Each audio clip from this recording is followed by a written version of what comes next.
I started building bikes, first of all, because of the passion.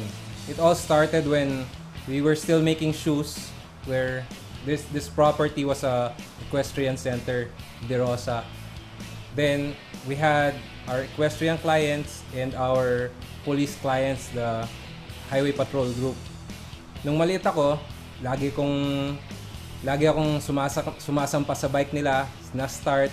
Doon ko nakuha yung passion for motorcycles.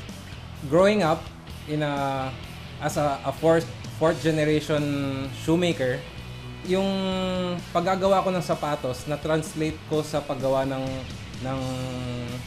sheet metal for motorcycle tanks, cafe seats, di ba? Doon ko na-derive yung yung kumbaga talents ko to fabricate.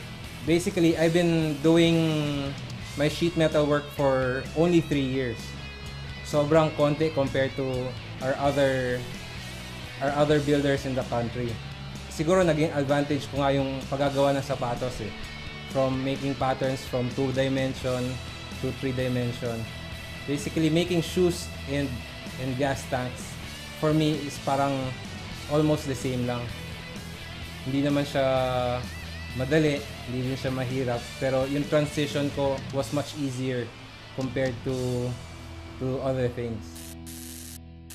The shop started at late 2011. Nung yung mga kaibigan ko before that was parang they were asking, can you fabricate me this? Can you tune my bike? Can you build this? That time kasi I just stopped my real job, parang yung mga office work, just to work on my passion. Dahil at least doing the shop stuff kasi for me it's not really work. So para akong araw-araw naglalaro. Now I specialize mostly on cafe racers and brat style bikes. Yun yung gusto ko, yung mga parang old looking bikes na make them look as light as possible and as fast as possible and as clean, di ba? Parang close to show bikes na usable siya everyday. These are normally the stuff that I make a lot in the shop. Making cafe racer seat cowls. Right behind me is the gas tank and the seat cowl for a Harley, diba? That I made by hand. This particular one is a 3-piece na seat cowl. So may hati lang siya sa gitna, tapos yung dugtong dito sa harap for the seat itself.